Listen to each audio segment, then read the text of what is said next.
I'm Kem Tekinay, and you are here to hear about memory blocks. So, right off the bat, what is a memory block? Well, in simplest terms, it is a contiguous block of bytes. You literally have a chunk of memory that you can store any information in on a byte-by-byte level arbitrarily. A memory block, unlike other things we'll talk about, is always mutable. So once you create a memory block, you can access the information within it directly, and you can change it, again, on a byte-by-byte level. And memory blocks are closely related to strings. That is, a string, whether you realize it or not, is actually a bag of bytes. It's a continuous series of bytes that has an encoding attached, and that encoding tells the system how to interpret those bytes so it actually presents text. So you get, instead of getting a black box, you get an emoji, for example. A couple of years ago, I gave a presentation on that, so if you're interested in more information about that, that's on YouTube.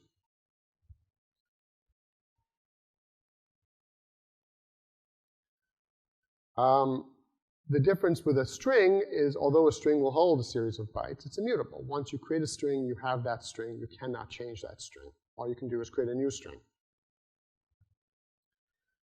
Because they're closely related, the easiest way to get information, I seem to be behind. The easiest way to get information to and from a memory block is just assign them. You assign a memory block to a string. The string will now contain all the data that was in the memory block. You can assign a string to a memory block. Now the memory block has all the data from that string. You've created a new memory block.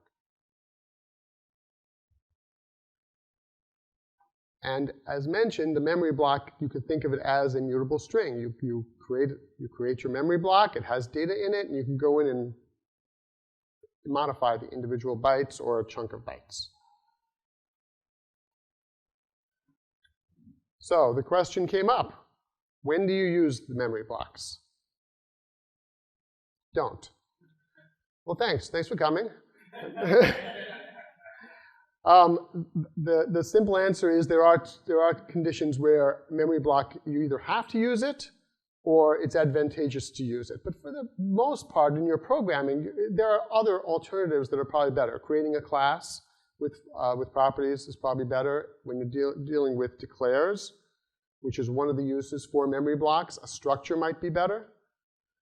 But sometimes you must use a memory block for declare, and sometimes when you absolutely have to get the best speed out of your program, you want to consider a memory block.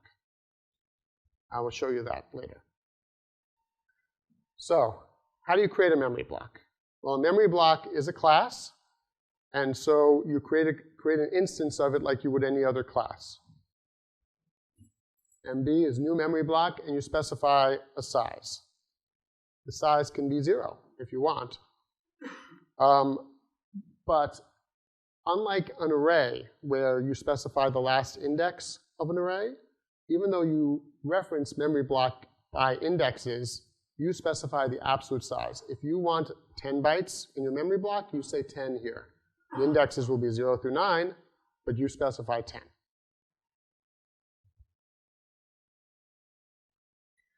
As mentioned, you can also just use a string.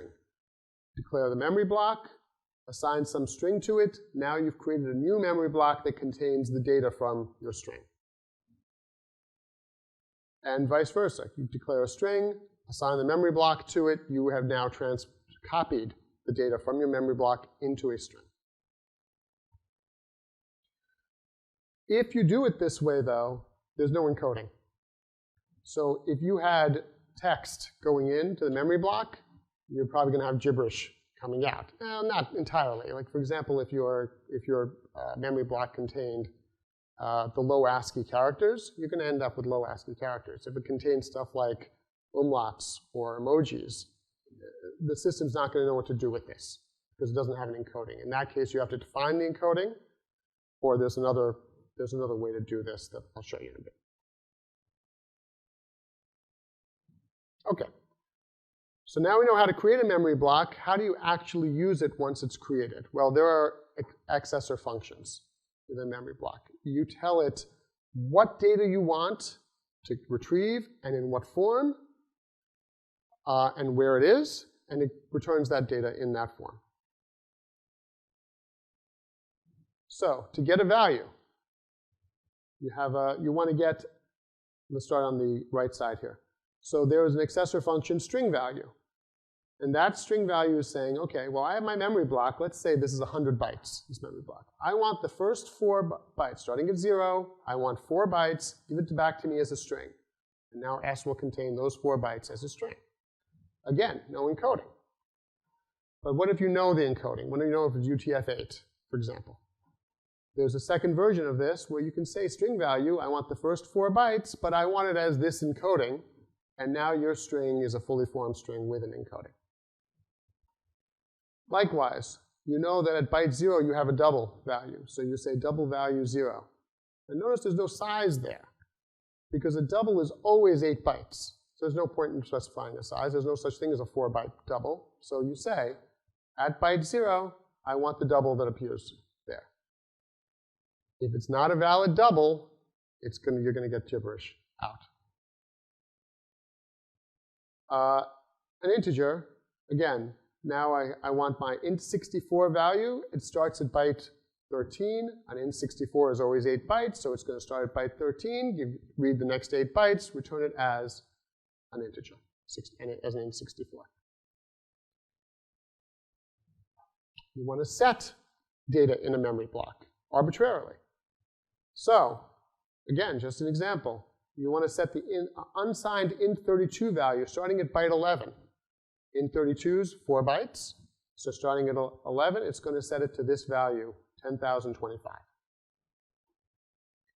Anyone know what the significance of 10,025 is? Anyone? Yeah. There's none. It's arbitrary. So if you want to arbitrarily set the 5th byte to 254, you can do that too. Bytes, of course, are anywhere from 0 to 255. But the question is, how does it store it and how does it read it? The tricky part of a memory block, for most people, I think, is probably the little endian property. The little endian property tells the memory block how it's going to read your data. The little endian can either be true or false. If it's true, it means it's going to read the data right to left. If it's false, it's actually big endian, so it's going to read it from left to right. Now, to give you an example in decimal, if we had the digits 102, we normally, as human beings, read that as big endian. The 1 is the most significant digit there. We read it as 102. But if it's little endian, we read it backwards. So that would be 201. Does that make sense? So an example with a memory block, if you had 2 bytes in your memory block, and you want to read it as an unsigned int16, which is only 2 bytes, and the first byte in index 0 is the value 1, and in index 1 is the value 2. If you're reading that as little endian, the 2 is the most significant, so it's 2 times 256, which is 512, plus the 1. You end up with 513. So if you read that memory block and that little endian is set to true, you read that unsigned int16, you're going to get 513. Without changing the, give me 1 second.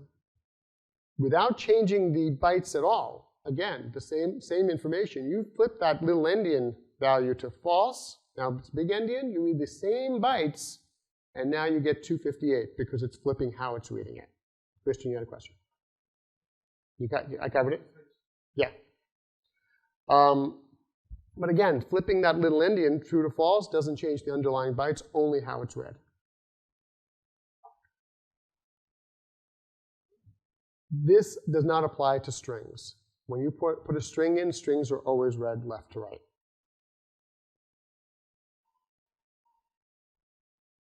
Typically, you don't have to worry about this endian property. Now, if you're switching between platforms where the endianness might be a consideration, then you'll have to worry about it. But typically, whatever it's set to by default is the system. When you create a new memory block, it's set to the system endianness, which for Intel is little endian, which means you read it from right right to left. And there is a constant called target little endian, which will return what the platform default is anyway. Anybody have any questions to this point? Now you're all wishing you went to Javier's presentation. Closely related to MemoryBlock is a pointer, PTR. So what is a pointer? A pointer is literally the address, the starting address of a block of memory. And so it has accessor functions like a MemoryBlock does that let you access that memory starting from whatever that address is. The difference is that in a MemoryBlock, when you use the functions, they are functions. They're like any other Xojo functions that you might create. So there's overhead involved. With a pointer, they're operators. There's no overhead. So they're much faster. So to create a pointer, you can simply assign the MemoryBlock to a pointer variable, and it's going to know where that MemoryBlock starts. If I wanted to retrieve the unsigned int32 value from my MemoryBlock, I can use the MemoryBlock accessor, but that's a function, that's a method, it has the overhead. If I use a pointer, you use slightly different syntax. This says unsigned int32 value. This is just unsigned int32, UN int32. That's an operator. It's going to pull it right into the variable.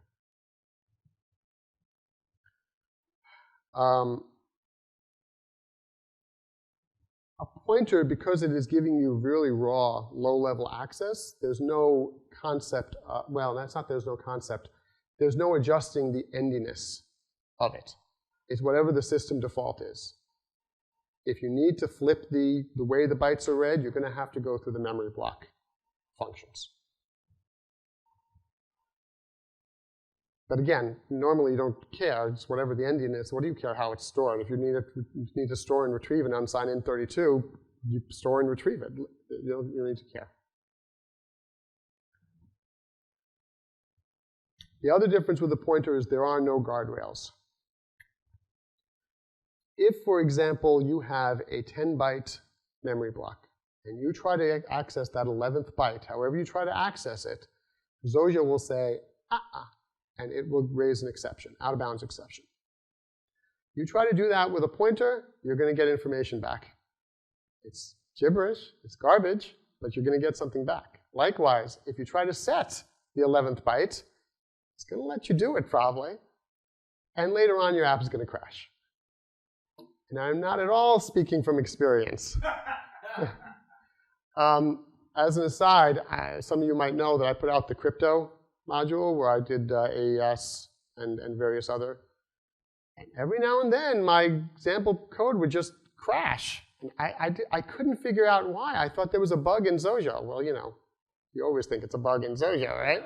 Turned out I was using 256 when I meant to use 255, so I was always accessing 1 byte more than I should have been accessing. And then it went more merrily on. It didn't care until it did and exploded. Remember the memory block. If you do use a pointer, which again, as I mentioned, is a low-level way of accessing memory, the assumption is that the memory that you're accessing is locked. And the way it's locked is because it's being locked by a memory block that's in existence.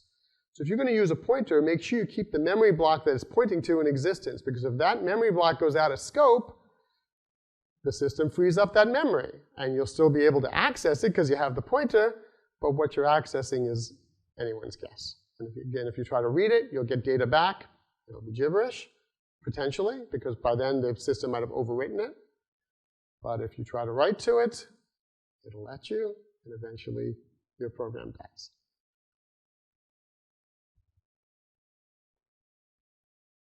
Okay. Also related to memory block is structures. Now, you've probably seen this in the editor. I'm curious, how many of you have used structures? Okay, there's quite a few of you. All right. I can skip this whole section there.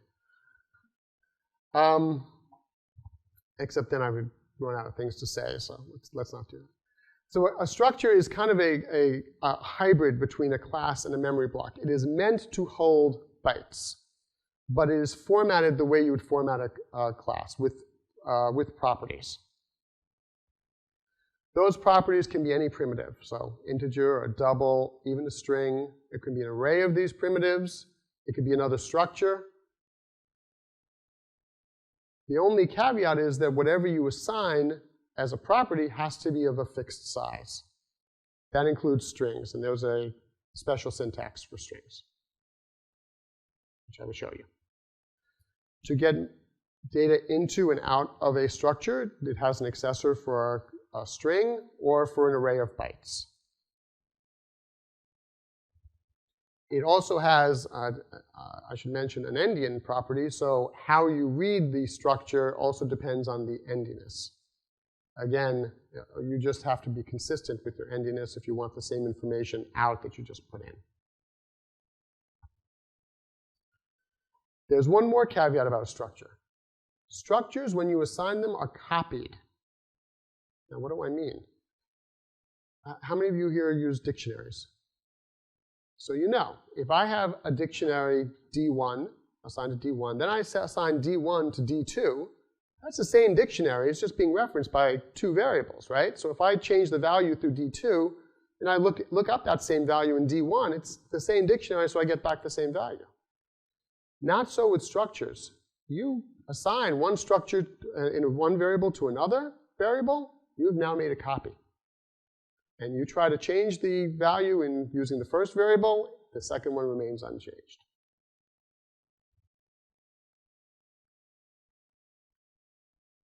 So let's take a look at that.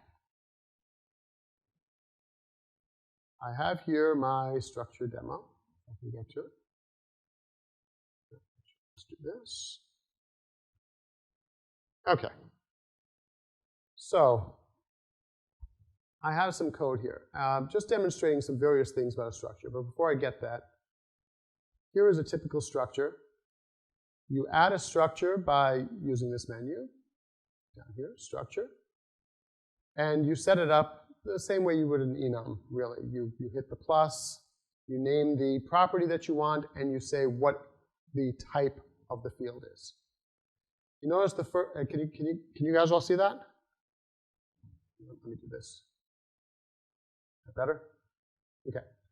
So I've set up my first field as some string, and that is a string, but it is exactly 8 bytes, because as I said, every field has to be of known size. So that is the special syntax. I'm not aware of anywhere else in Xojo where this would work. So some string as string times 8. So here's an integer, here's an int64, unsigned integer, and unsigned int64 down the line. This is an array. Arrays can't be arbitrary. You have to know what the size of your array is, because again, everything has to be a known size. So I say there's an array of 4 elements, so 0 to 3. Here's an array of string of 5 elements, 0 through 4. But each string is exactly 12 bytes. And a Boolean, which I'm going to be honest, I don't know how it stores a Boolean in there. I assume it's 0 or 1. Robin, do you happen to know? Do you happen to know how it stores a Boolean in a structure? Just 0 or 1? Okay. And then here's another structure, which is an int structure, which is another structure I've set up here. Yeah. Robin. Are you going to try to what? Negative value? I have not. What will happen?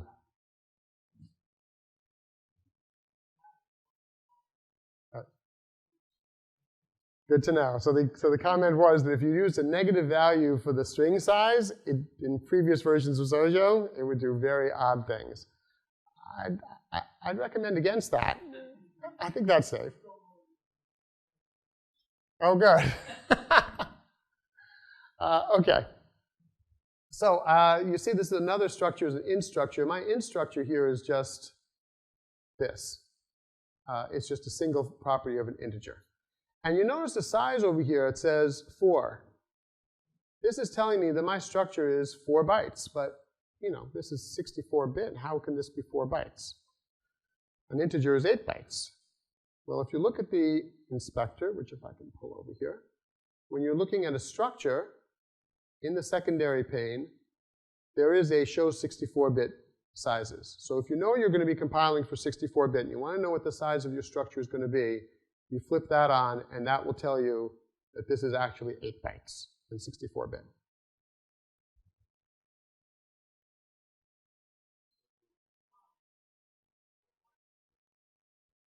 Correct, because an integer is for when you compile for 632-bit is 4 bytes.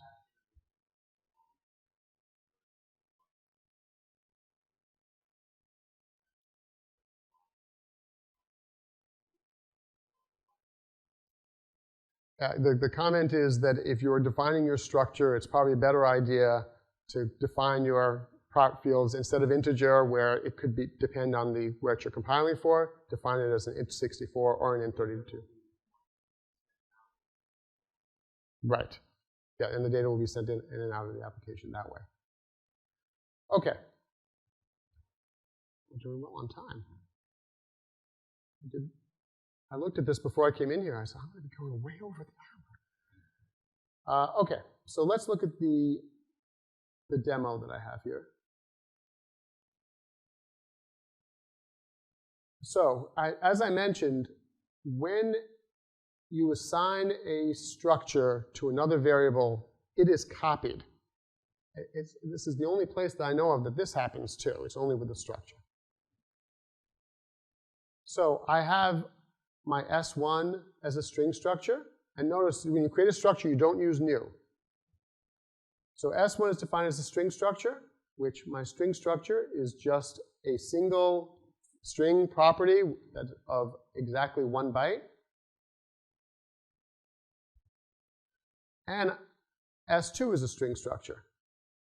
So in S1, I set it to the letter A. And then I assign S1 to S2. And then in S2, I set it to the letter Z. Now, if this was a class, if this was an instance of a class, now they'd both be set to Z. If I can get to it. You see that in S1, in the original, it's originally set to A. Then in S2, it's set to Z, but S1 is unchanged. It's still A. If you don't know this is going to happen, this will mess you up too. Again, not speaking from experience.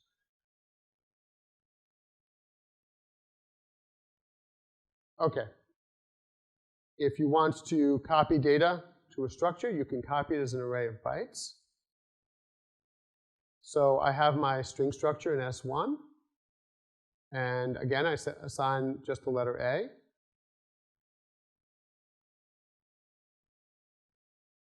And then I get, I take byte value, which returns an array of bytes, and I assign it to S2. And now S1 and S2 are identical, but they're not the same thing. They're just a copy. So copy as bytes. Now they both hold the letter A. Oh, it would help if you guys could see that. There. S1 and S2 both hold the letter A. Okay. Likewise, copy as string. You use string value here to create the copy, and basically it will pull the information out as a string and then put it in. Now you notice I have string value takes, unlike the byte value, this takes an endian parameter. This would be important if I had fields in there that were such as integer or double, how it's going to read the bytes and how it's going to present them. Because I'm only holding a string, it doesn't matter at all, especially since it's only 1 byte. Oops. So I copy as a string, and you can see that in S1 contains the letter A. S2 doesn't have, it only has a null in the property before the copy, because a structure, as soon as you create it, is a fixed length. Every field is populated, including a string, to its length, which means it has to contain something. Strings will contain nulls. After the copy, S2 contains the letter A also. Okay, but you came to hear about memory blocks. So how do you use a structure with a memory block? Well, if you remember, you can assign data to a memory block directly from a string. So because structures let you convert its contents to a string, you can then turn around and assign that directly to a memory block. And that's the easiest way to get the information out of a structure into a memory block. Just take S1, which is your structure, string value. Again, you give it an Endian property, and it puts it into the memory block.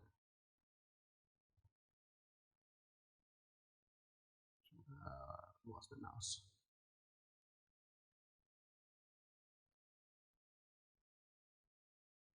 And there's just a proof of that. Okay, finally, the Endian demo. In this, I have an integer, which I've assigned from hex, just these bytes, 1 through 8. I then assign this integer to S1. And then I get the hex value with the Endian as true. And then I get the hex value with the Endian as false. Again, the number I assigned to the structure has not changed. It's just how it's getting pulled out of the structure. So I'm storing this value, and that's what it translates to in decimal. These are the hex. When I pull it out, when Endian is true, I'm sorry, little Endian is true, so it reads it from right to left. You see that? And all I do is flip the Endian property, and now it reads it from left to right. But it's exactly the same value. Okay. Anybody have any questions on that? Any questions in general? When do you use a structure?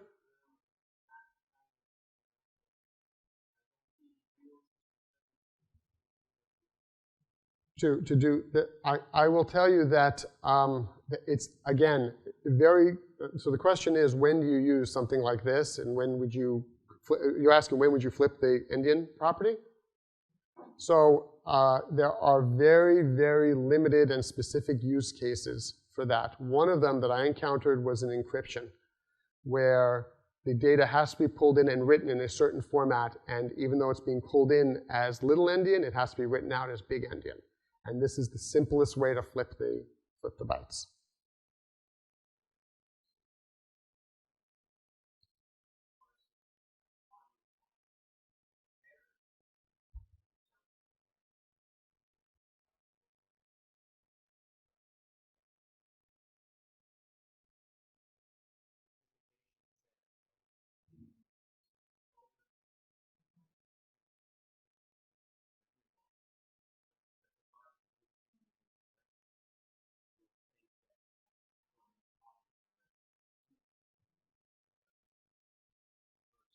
Right. So the comment is that there are other use cases that I haven't mentioned here, and typically you'll know when you're actually creating your code, you'll know when you have to worry about that Endian. When you're reading it right, when your data is coming from somewhere else.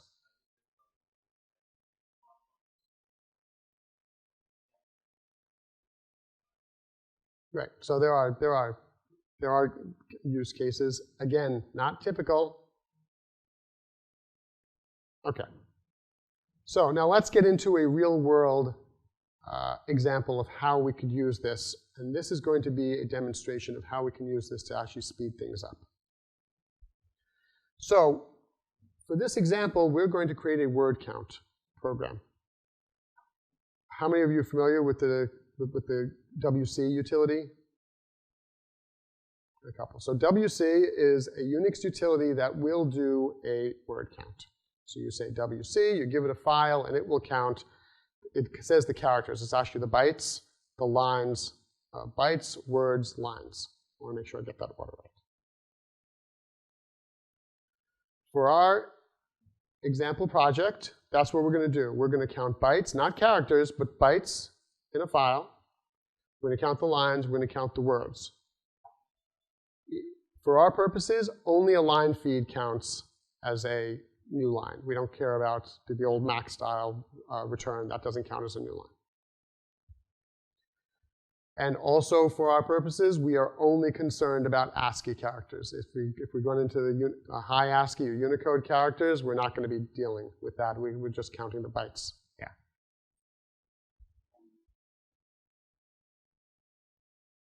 Okay. So I have here a project. What's this so I can see it?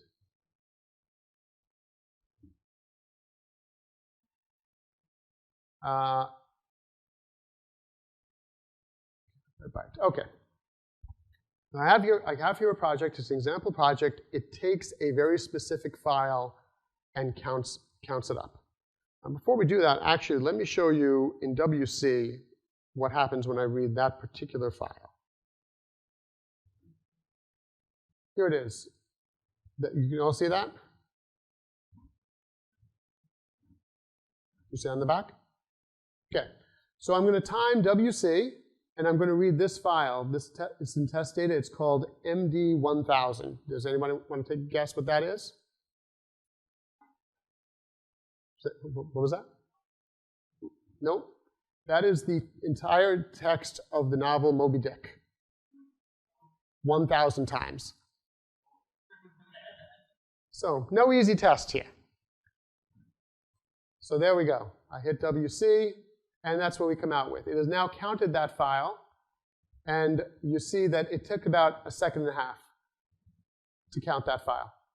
And we end up with, well, it's going to be harder to read here, but over 15 million, but let's see, it's 15 million words. Now, I don't know what the order is, but you see the numbers here. We'll get back to the numbers.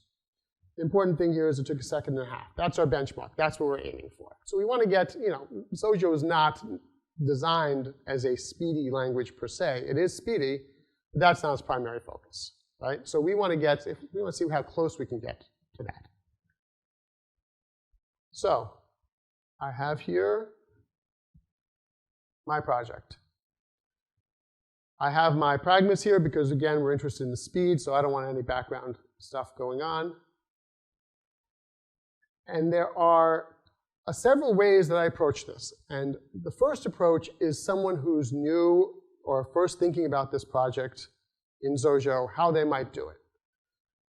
And the way they might do it is there's a readable. You get a binary stream. You read a byte, you count it. You read another byte, you count it. So you go byte by byte, and you count it byte by byte, and until you come up with your numbers. So the way this code works generally, because all the routines I'm going to show you are very similar. We start off, we have a Boolean to determine whether we're in white space, and that's set to true because it's the start of the file, so we're in white space.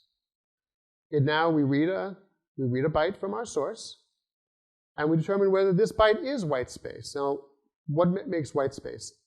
9 through 13 are white space characters, or space, or these are non-breaking spaces here. So if it's any of those bytes, it's a white space character. And now we see, okay, well, if we're in white space, is it a line feed? If it's a line feed, then we increment lines. And regardless, we say, okay, well, now we're in white space, so we set that to true. Otherwise, it's not white space, so are we already in white space? So have we now encountered a word character? So we're starting a new word, so we increment the words, and we set the in white space to false. And then at the end here, we increment our bytes, and we resume the loop. Any questions on how this algorithm works? It's a very simple algorithm. Say again? I'm going to show you that.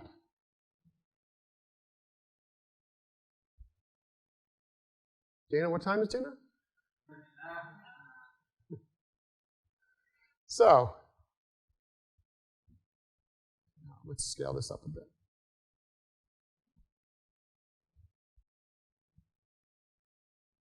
Everyone can see that? Okay. So I have my very simple app that implements the different algorithms, and this one is the by byte algorithm, and I'm going to run that. Look at that. And Christian's amazed because he said, how could that possibly be? Well, you notice that the time it says is 3,313.83. That is not microseconds. That is seconds. So if I had actually let that run, that would have taken almost an hour. Because we don't have an hour, I faked it. Now, for those of you who want to try at home, there's a real checkbox here. If you check that real checkbox, it will run it for real, and you will see on your system how long that will take. But you just have to trust me. I timed this. That's how long it took. OK. Obviously, that's impractical. That's nowhere near our goal. So what else can we do?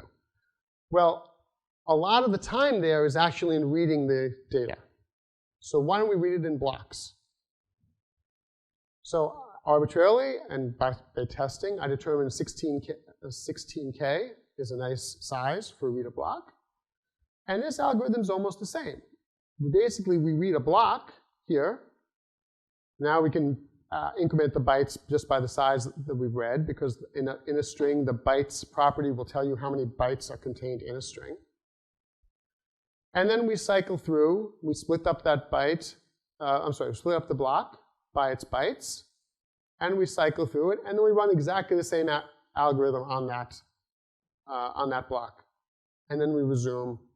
We read the next block and do it again until we're out of bytes. Does that make sense? Any questions on that? OK. So how long does that take?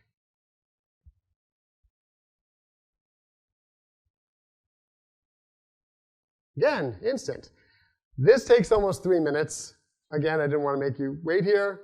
So, and these are the only 2 tests that I fake. The only 2 tests I had to fake.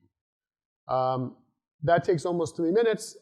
Obviously, significantly better, but not near the goal that we're shooting for. So, how can we make this better? Well, we make it better by using a memory block and using pointer. So, what do we do here? When you're using a memory block, again, the memory block is storing bytes. Bytes are referenced by their values, not by strings. So when you've seen the other algorithms,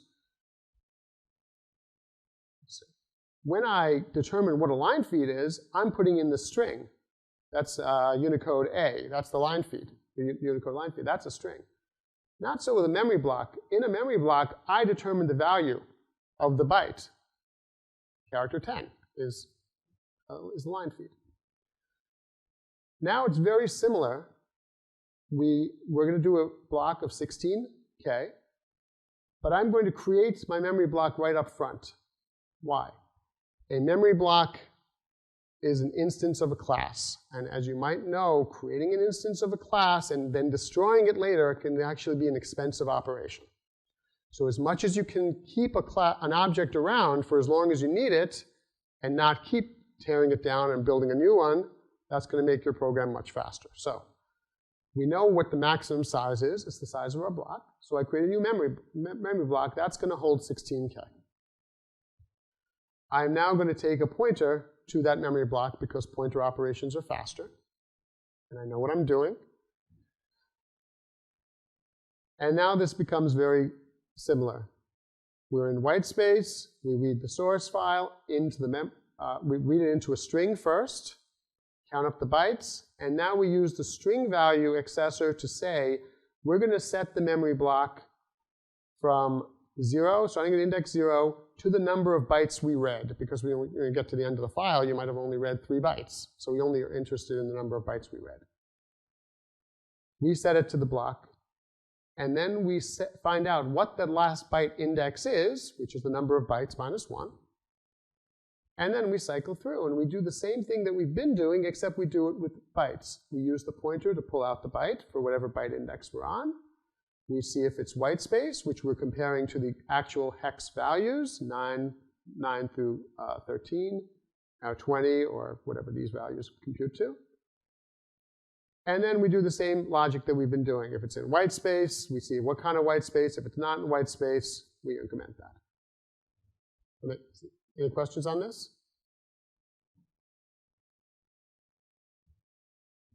So if we go and time this will take a little bit of time. There it is.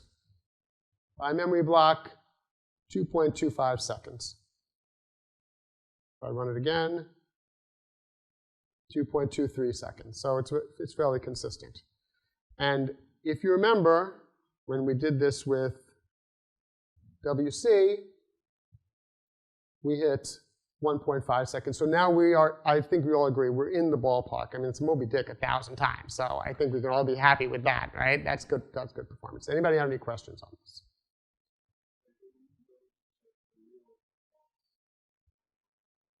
Correct. It's the real checkbox only applies to the first two tests. Okay. We can do better.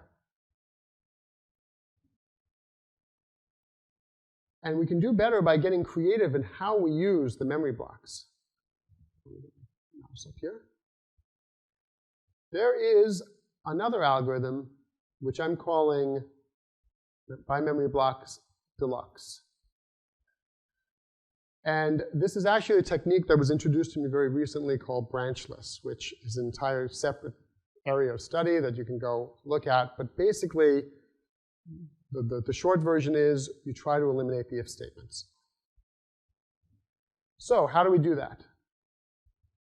I start here in a shared method called init, which references two shared properties, a line feed memory block and a white space memory block. Init looks to see if this is already an object, and if it is, that's already done, doesn't have to do anything else. Otherwise, it creates a new memory block of 256 because we want one for every possible value of a byte. So that's 0 through 255. And we set the one byte that we're interested in, the 10th byte, we set it to 1. Everything else, memory blocks initialized to 0 otherwise. So every other byte will be 0, just that one byte will be set to 1. Likewise, we do a white space memory block. Again, 256. And this time we set these bytes, we set these all to 1. Everything else will be 0. How do we handle our algorithm? So when we come to count, we make sure we call init.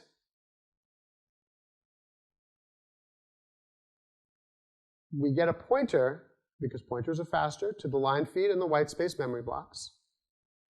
And then this code is very similar to what we were doing before. We get the block, we read it in as a string, we assign that string to our reusable memory block, and then we cycle through it.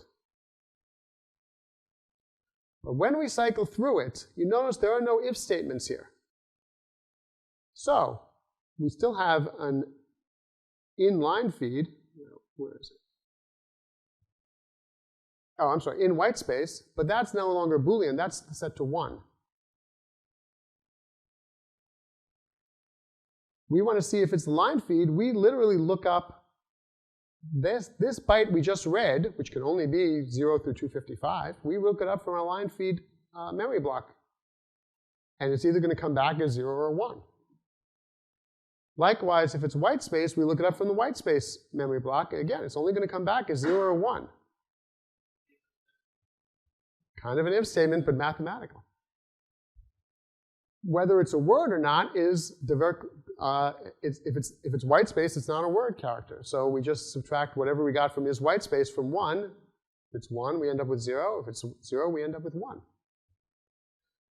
Now, it is a line feed. This is either going to be 0 or 1, so we just increment lines with that value. Is it a word? Well, if we were in white space, but it's now a word, so this will be 1, this will be 1, so we're going to increment words by 1. Otherwise, this is going to end up to be 0 here, and we don't increment words. And then we just record whether we're in white space.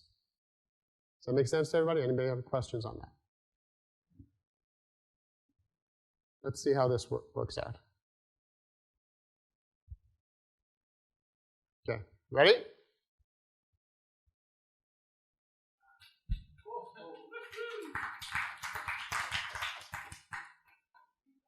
Again. And you beat WC, yes. Yeah. So you can make, if with a little creativity and using low-level access through a memory block, you can actually get quite a bit of speed out of Xojo if that's your goal. It just means having a deeper understanding of how the data is structured, how to access it, what to do with it, best way to use it. And by the way, this last solution is obviously the fastest. It's also the most memory intensive because I have those two, not by a lot, but I have those two memory blocks that have to stick around. They can't go anywhere, so they're going to stay there for the life of your app. If you use my AES classes in my crypto module, this is how I do it. I create memory blocks, and they persist through the life of your app, so that memory is dedicated.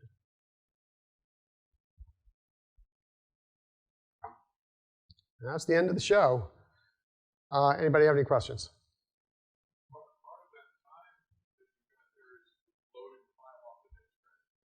The timing? Yes. Yep. So, in other words, if there's own memory, it'll be faster. I don't know that you'd notice it. Anybody have any questions?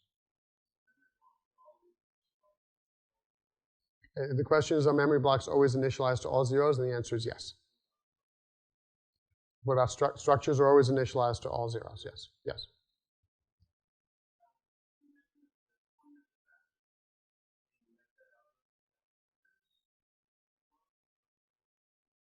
I didn't. OK, so the question is, could I have written that same algorithm without the pointer and just using memory blocks? The answer is absolutely, I could have.